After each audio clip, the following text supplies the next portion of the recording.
Okay, we are live. So everyone's talking about what? The Fed decision. Everyone's talking about the decision because it's the news, right? But what's the real question? What's the real question? What does it actually change for you if you are thinking about buying or refinancing? The Federal Reserve decided to hold interest rates steady in March 2026, this month. That sounds like no change, but behind the scenes, it tells us something important. Inflation is still being watched closely, and they're not ready to cut yet, but they're also not raising rates further, at least for now. So, translation, we are in a wait and see market. And a lot of people hear this and think, okay, well, I'll just wait and see what rate drops do. Or hopefully they drop. But here's the part that's easy to miss. The Fed does not directly control mortgage rates. Mortgage rates move based on expectations of the future, not just today's decision. So sometimes when the rates drop before the actual Fed cuts, or they may go up even when the Fed pause. So instead of asking, are rates going down? The better question is, if rates improve even slightly, would I be in a position to actually act? Because the people who win in this market, they're not guessing. They are actually prepared. So let me ask you this. If the rates were to drop by even half a point, would that decision change something for you? Or would it still mean will still mean that you need time to get things in place? Because maybe you don't have all your funds together. Maybe you still need to work on some items on the credit. Because this is what I'm seeing.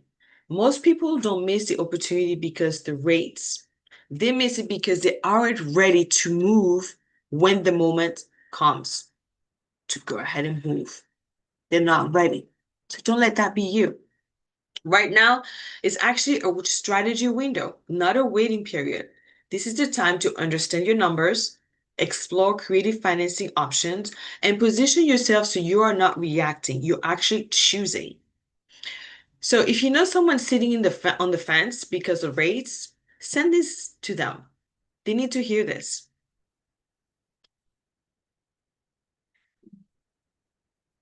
Give me one moment as we do a little dress change, but it's really the background, so bear with me for my next topic. Let's go into next topic. Honestly, I think this is the second week that my coffee cup is empty because I start early with my coffee. Okay. Topic number 2.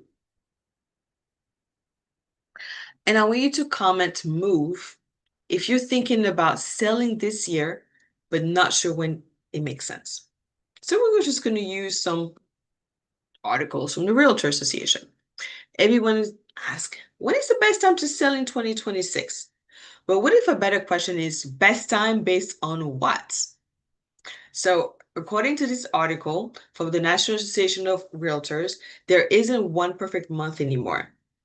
Every inventory is still tight in many areas. Buyers are still active, but more selective, and timing is becoming more personal than seasonal. For years, people believed spring, but it's time to sell. But in this market, some sellers are winning in off-season months because there's less competition and more serious buyers. So let me ask you this. If you're waiting for the perfect time to sell, what would need to happen for you to feel ready? Would it be the rates, your next home, your equity? Because most people, or for most people, it's not really the month.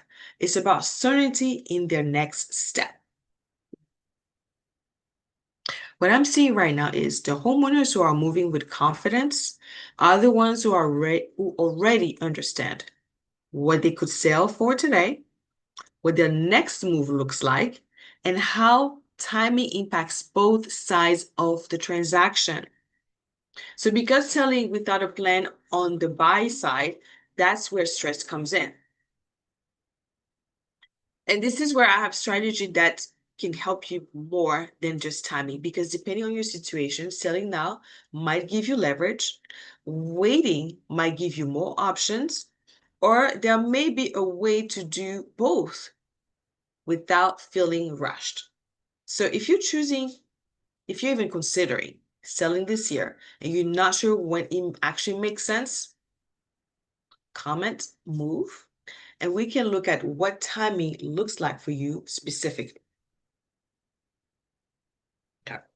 Kind of feels weird when I don't have my cup to be filled up with a little sip. But let's go ahead and go into topic number 3. And this is really still about buying and selling.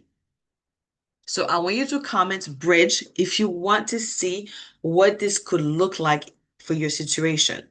Bridge. What if you could buy your next home without waiting to sell your current one first? So most homeowners feel stuck because of the sequence.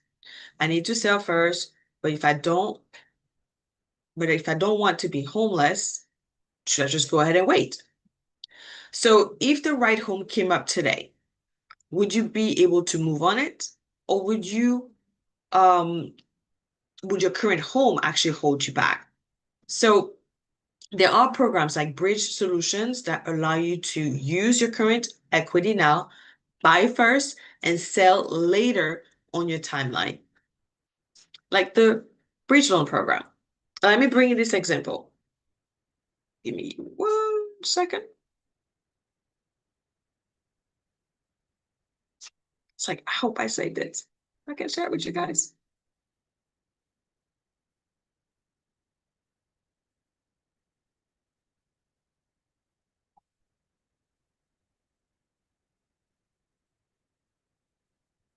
Okay, so this client really has a very low balance on his mortgage, and he was given through the NOC program options where he could get $180,000 available to do the purchase. And what we're going to do is take off the debt from the qualification because they are providing guaranteed contracts, and or there's a bridge loan plus option. And if you want to know more, just go ahead and connect with me so I can share with you what that particular one is. But let's just focus on the bridge loan option here. And this is again example of NOC.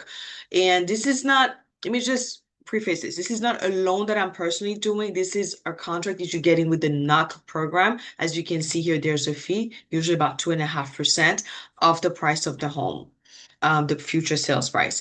And the cost to actually do this is $1,850 on this particular scenario. And they also calculate 6 months of mortgage payment in advance just by, forgive time of them holding that lien for maybe the next 6 months. But of course, that money comes back to you if you go to sell the property quickly. So approximate bridge loan amount is $197,000, but we are going to use $180,000 to go ahead and put as a down payment for the next purchase.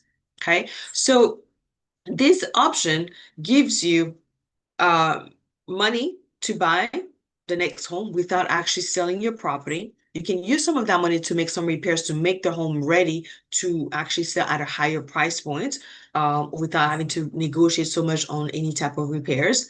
So you can use this for equity. You can use it to pay off debts. I mentioned this before. A client's going through a divorce as well, and he can use it to pay off the divorce agreement. So there's so much you can do with this without the property actually being sold, so you don't feel like you're homeless. So what does this really mean for you? You could go out and buy like a non-contingent buyer. You move once, and then you sell your home in the best condition and timing. So now the conversation shifts from should I sell before I buy to how do I structure this so I am not stuck? Okay, of course, you want to be qualified and ready with the new purchase, but this definitely gives you access to equity upfront. But some of you say, well, yeah, but if he owed only $50,000, he still has a lot more equity. Yes, the rest of the equity is given to him once the property is sold. And you say, well, Christelle, what if he wanted to have a lower payment? Guess what? He can still do what's called a recasting feature, which is taking the bulk of that difference that he got from the actual sale. So he's basically moved into the house, okay, using the bridge loan. Takes time to go ahead and sell the property sells, gets another, let's say $80,000 he wants to go ahead and put on the principal balance of the new mortgage. And the company does, the lender does a recasting feature, which is to recalculate the payment without having to refinance. So you could potentially be going from having a PMI, so maybe you put initially 10% down, and now you have a lot more equity and remove that PMI. So comment bridge if you want to understand better that scenario for yourself. We're going to go ahead and now compare a bridge loan, HELOC, and a contingency. What's the smart move? So I want you to comment. You can still smell, you can't really tell, but there is like, oh, because I have the background. There's a little sip at the end. So I'm going to have that while you are putting your comment strategy. So comment strategy if you want help choosing the right move based on your situation. Should you use a bridge loan, a HELOC, or just go ahead and sell first? Because the way you structure this can determine whether you actually win the home you want. There is not one best option. There's only the option that gives you the right positioning. And positioning matters more than people think. So, scenario number one, contingent on selling first. This is when you make an offer on a house, but it depends on you. So your contract will say contingent on the sale on your home first. Let's say you find your home you love, you put that offer, you put your contingency. The seller now has a choice. They take their home off the market and they wait for you. Not the best scenario usually for sellers right now. Or they keep showing it and look to see if they get a stronger offer. And many sellers will say, I'll accept it, but I'm going to keep the home active. So in case somebody else comes and make a backup offer. Or worse, they choose another buyer that has no contingency. So now you are competing while your home isn't sold yet. You're feeling pressure to sell quickly and negotiate and say, you know what, I just need to get this done over with. Possibly you're actually lowering the price just to make the deal work. So if that happened to you, would you feel comfortable being in that position, or would that feel a little bit out of control? To me, it would feel a little bit out of control, to be honest, and the pressure. And I'm actually going to say that I have a client who really made that offer, Emilio. He made an offer on a home. They loved the offer, but it's contingent on meaning the price of what he offered, the closing costs, and all that he asked. But in the end, there was a contingency. And they said, well, go ahead and put your house on the market. Let's see what it looks like and come back. But we're not going to put the house off the market pending, because then it's not going to be as many views from the NMLS, the Realtor.com, and all those websites that people have access to. So right now, a lot of people are actually considering the option number 3 that I just talked about today, the bridge loan. Buy before you actually sell. This allows you to buy your next home first, then sell your current home after, using solutions like the NOC Bridge Loan. I have another one that's called Fly Home. That's another option that's available. I do both scenarios, and I'm sure there are other options. I just want to talk about those two, specifically the NOC, because I shared the numbers before. And I would say it's actually a little bit cheaper than that other bridge loan Fly Home. But guess what? They use each their own online values. So one could give you an offer based on maybe a $400,000 value versus another could say 350, and your numbers could look different based on the bottom line of what you can do with it. So that's why I personally run both scenarios. So now we need to imagine that situation where you find your home that you love, but this time your offer is not contingent. The seller doesn't have to wait on your home. You look like a strong, clean buyer. So in some cases, home buyers can access $180,000 more before selling. Like the example I provided today, more competitive offers, and transition without rushing the actual sale of their home. Now, with the NOC program, there is a timeline they're looking at, but it's still not, hey, I'm under contract. I got to sell this home within 30 days as well. You now have more than 6 months to potentially do this. So there are fees, Yes, they're not doing this for free. They are fees because they're taking the lien off of your, either putting a guarantee, so we can go conventional, or they're actually doing a hold back where they are taking this debt off of your credit report if we're going to do a convention, an FHA or government type loan. So this all requires planning, and not every situation qualifies. Also, we need to be careful. If you're waiting for the time, it's like, wait, I'm under contract, I have this pressure. Sometimes they even charge you extra fees because now it's a rush. So have your strategy ahead. Be clear on those options. So if removing that contingency means you have a stronger offer and more control, would that actually change your approach for your move? Would that actually say, you know what? I want to go ahead and proceed now versus let's see what the market does.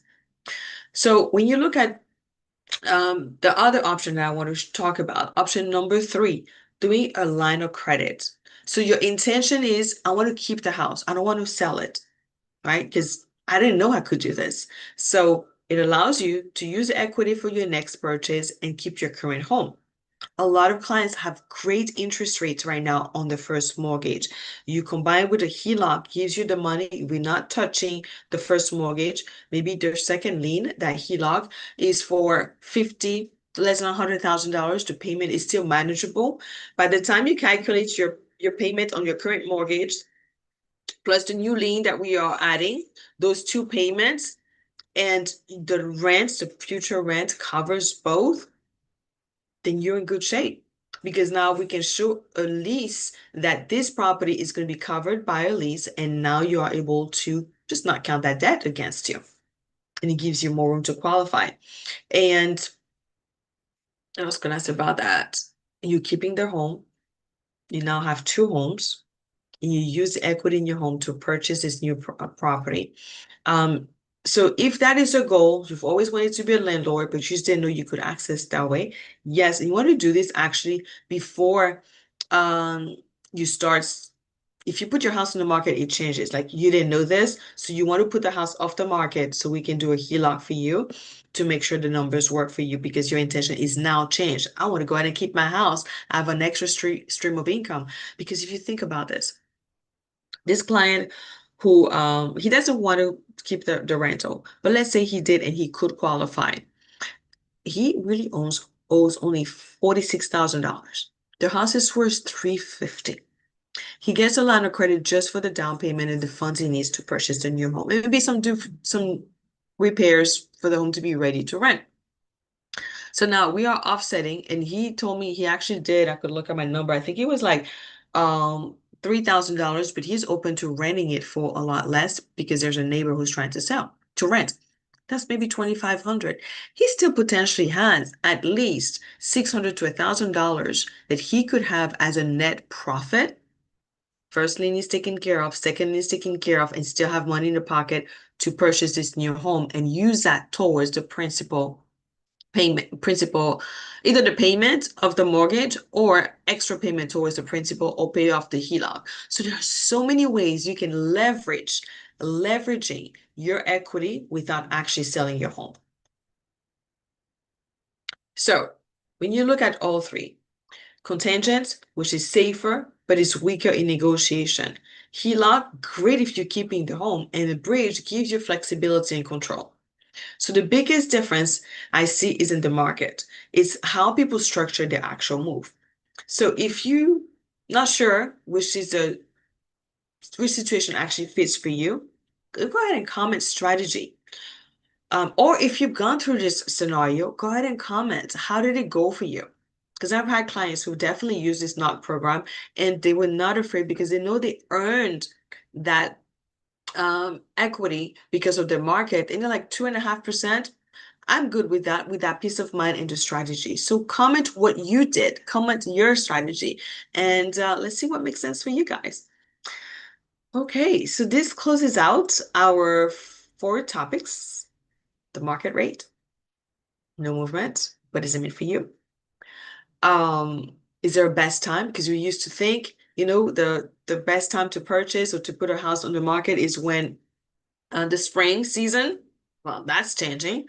And then two topics, very similar. bridge loans, HELOCs, accessing the equity in your home in order to purchase your next home. Now, one thing that I did not really emphasize as a lender, of course, I want to tell you, you do want to make sure it is not that you are just selling your next home. I mean, this current home to buy the new one and you put in a house in the market. You got to make sure your numbers work. I have one client who has a 550 credit score. And even though he's going to have a lot of money to put down, we're going to most likely still have to go an FHA loan and refinance in the future. So I'm working with him to bring his credits back up. So we can have better terms and potentially even go conventional, even though there are some changes to conventional, but the rates are different conventional and FHA. So this is where my expertise, my over 25 years of experience come into play. So I'm not just thinking about, you know, how to calculate your debt to income ratio, the basics. This is the strategy behind your long-term goal. And some clients, even though I'm giving them some of those options, they're still in fear, like, wait, I don't want a second lien. I don't want to spend $800 on this. So maybe the HELOC is a better option. So definitely check on your options, but also be in alignment with yourself. Does this resonate for me, or this is just because everybody else is doing this? So those were my topics for today. I would love to hear what you want to hear about. I love to share about equity because people are feeling stuck, that I have this low interest rate and I don't want to lose that. I want you to leverage it. Leverage the equity that your property has earned and leverage the low interest rate. It is a perfect opportunity to keep that property as a rental because you have great cash flow coming in. Now, I am definitely the person that would say I love income producing properties. I've always purchased a home that was an income producing property. This structure that I'm in right now is actually my mother's, and there are about 6 units in that property. Income producing is something that I've had since I was a child. Grandparents also own property or land, and it can be leveraged. So leveraging real estate is definitely key for legacy, because this is a legacy that my mother has received, a legacy that I'm receiving, and it's a legacy, although I don't have any kids, that I get to give to the community with my knowledge and information. But building legacy definitely is feasible for an average person to do with real estate. And I would love to be on this journey with you. Just keep commenting, keep sharing the information, keep joining. And of course, when we listen to YouTube and say subscribe, it's cringy, right? But subscribe. Go ahead and subscribe. Help me bring this information forth to so many people who are in need of truth, information that can help them feel unstuck.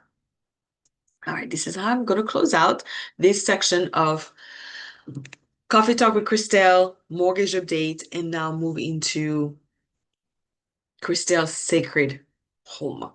Sacred home Christelle and Christelle's sacred home. So if you're not into the mystical, into the who kind of thing, you can drop off. If you want to stay and be curious, as I always say, stay on. I never really know what I'm going to be covering. Sometimes I do have a feeling because it's been so dominant in my field, in my energy, but I'm not sure today yet, because I'll tell you, it's been a lot of movement. And the word peace comes out. So let's go ahead and start this section of this Coffee Talk with Christelle. Of course, I always invite you to ground yourself. And I'm going to do something different for invitation of breath. I've spoken about breath before. I want you to take deep breath in, count to 5 times, holding it 5 times, and releasing 5 times. And we'll do that 3 times.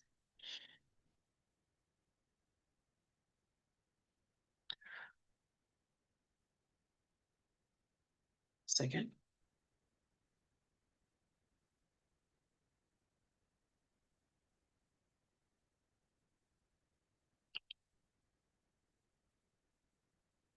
Third.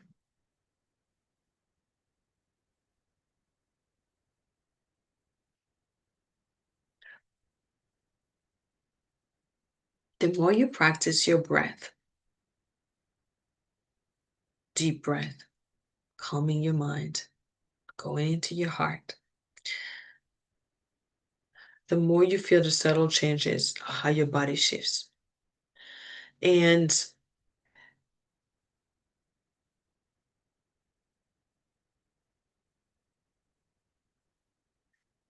The topic that comes to mind with everything that's happening, with war, weather changes um, in the States,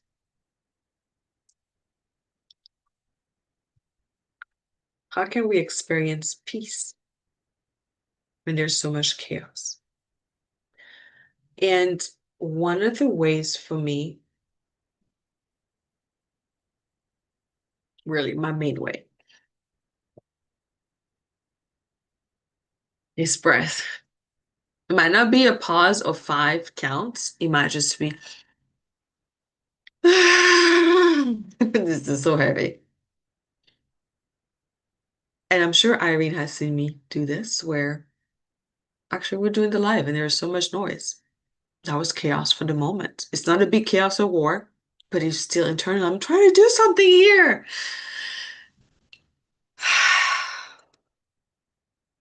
That was my state of let's breathe right before live. And the invitation is actually also, instead of just putting, I'm like, oh my gosh, also bring it down to your heart. Infinite intelligence, help me and guide me in how to experience peace in this chaos. So you can take a moment by walking away from a conversation or from a situation by just, I've got to excuse myself, got to use the restroom, I'll be right back. And I honestly have done that even with my ex-husband, where it was going a certain way. And I was like, oh God, I can do this. It was actually in a church venue. I was invited by a friend. And I went to the bathroom and I was like, I don't know what to do. Guide me, be with me, because I don't know what else to do. And I definitely raised my hand. You can't really because it's wide open. And I come back to the seat and the energy changed. He either calmed down or maybe the song changed. I don't know what happened. And I experienced peace. So sometimes it's not by having an exchanging conversation. Very often that actually spit fires when we're in that chaos, in that heated moment. And I'm a fire person. Like I can get heated. I'm not gonna be just always calm, even though I've been told that I do bring calm energy. But that's because I'm consciously asking to be a place in the energy of calmness. But that doesn't always mean that I'm always that. So just so you know. Um, and even this morning, like all my windows were open for the breeze to come through. But then somebody decided to go ahead and vacuum right next to me while I'm doing my live. And as I said, I told Irene, oh my gosh, seriously, right now? But I didn't give up. So my point is, no matter what the chaos is, even though this seems small, what is small is also a reflection of the bigger picture. What is in the bigger picture is also a reflection of the smaller picture within us. What we're experiencing on the outer world is also something experiencing in the inner world, and vice versa. So, oh, you mean, Christelle, what's happening in Iran and in all of those different wars? That means it's something that's happening in me. If you actually look, yeah, to a certain degree, there is. And it's how we speak to our loved ones. It's actually the ones that we may be speaking to the worst because we take for granted their love. They'll always be there versus a stranger. Well, hi, how are you? And then we just say, just told you. Like I could definitely do this with my niece, right? It's like she just gets me all idea, but I still love her. But it's that love, but we feel like ugh, the triggers, because our family members can sometimes be our biggest triggers. But guess what? They're also our biggest teachers. Because in my experience with my niece, for instance, I might get edgy because I would like for her to behave a certain way. But then I realize, what is my energy showing me? Because I am the lucky godmother who basically has a child who is a big mirror of you need to shift your energy. So what guess what I did with her yesterday? Let's meditate. Let's put in this ball of energy, fun day, happy smiles and gratitude and all that. And guess what happened during the day? When my energy was like, oh my gosh, I gotta do this. Come on, let's do this. And she's like, why are you not happy? You remember when we did that ball of energy? So she's a great reminder of you might want to play with your kids because they'll remind you, remember when we did this? Change your energy. Um, and they're a big reflection of that. And even adults, they are a big reflection of what we're experiencing based on how we respond. My time here back home has been an amazing, difficult, challenging time, but I know it is for a purpose. And it's been over 30 years since I left the island. And being back for personal reasons, family reason, um, it's an awakening. And as I say, it's an awakening. When people say I want to awaken, not everybody, but I do like to experience an awakening um journey, enlightenment, being Christ-like. I'm not there, but this is definitely teaching me. It's peeling off the onion. And at the core is that peace. Is at the core, the essence of being a reflection of infinite intelligence, of God, of love, of unconditional love, right? That aspect that everybody has a different nuances of what is called based on their culture, their upbringing, and their evolution. But the core of it to me is infinite love, infinite divine presence, and Holy Spirit, Mother, Father, God, all of those. And sometimes even in my prayers, I mention all of those that come to mind because it all represents that symbol of evolution of my soul. So how is your soul evolving? How is all the chaos around impacting you? Are you taking sides? Sides of polarity. Are you being union? I am not perfection in that. Sometimes people will say, well, you say all this, but then you act differently. I am still experiencing things so I can grow, and I am bringing the awareness of it. And that's why sometimes I feel super tired because I am consciously aware of all this. So my invitation is in the chaos, in the wars, what battles are you dealing with yourself? And as I say that, I want to remind you, because I did lose my beloved Maya, um, who I would make an assumption was fed up with the pressure of the wars externally and internally. And don't lose sight of why we are here. And I know there are a lot of coaches and a lot of um, masterminds. Learn your purpose. As I've evolved and being in sales, where what's your why? Why do you do this? What's your intent? Yes, it's freedom. Yes, it's abundance. Yes, it's this. Yes, it's that. But the real ultimate purpose for me is my soul evolution. Where is my soul heading to? Is it ascending? Is it aligning? And I recently was in a mastermind where talks about the first level of our purpose is like survival, shelter, food, and all those, the basic needs. And when you're in those basic needs, you are not thinking of anything else but how do I eat and how do I shelter? Then the next one is the power.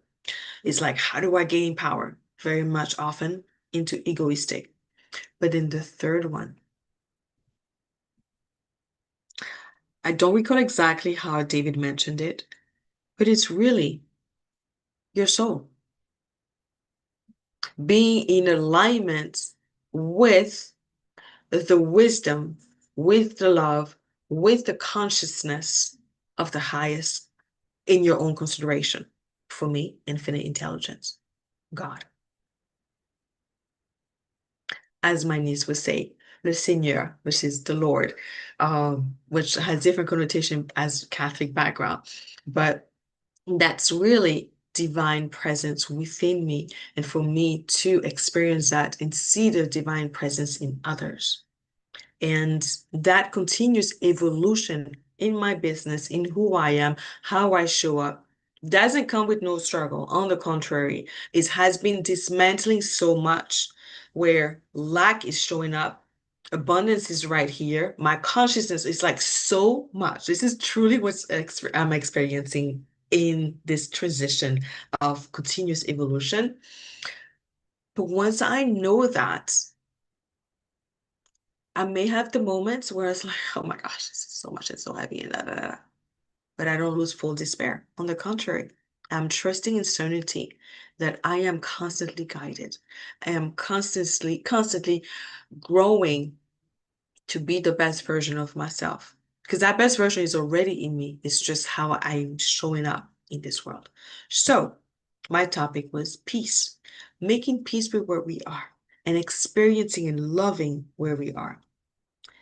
I am honestly right now not fully loving everything about where I am, but that is my intention because I know as I set that intention and keep showing up for it, it keeps on unfolding, layers of it, because I'm bringing what I call transmuting to the light, transmuting to love what is no longer serving. We haven't quite changed yet my label on my YouTube, but it still, I believe, says The Alchemist. Have you ever listened to The Alchemist? Are you an alchemist in your life? It doesn't have to be for everybody. Just sharing with you my journey with the intent of inspiration and love, not for me, but love for yourself. I would like to be a mirror that my presence, my words, my content is an inspiration and sparks up something for you. Planting a seed for your divine presence within you to keep on expanding and growing. Thank you, thank you, thank you. May you have an amazing rest of your day. I know we are in a very energetically transitioning period, equinox season, and all. I'm not deep into astrology, but I do pay attention to timelines and I do feel them.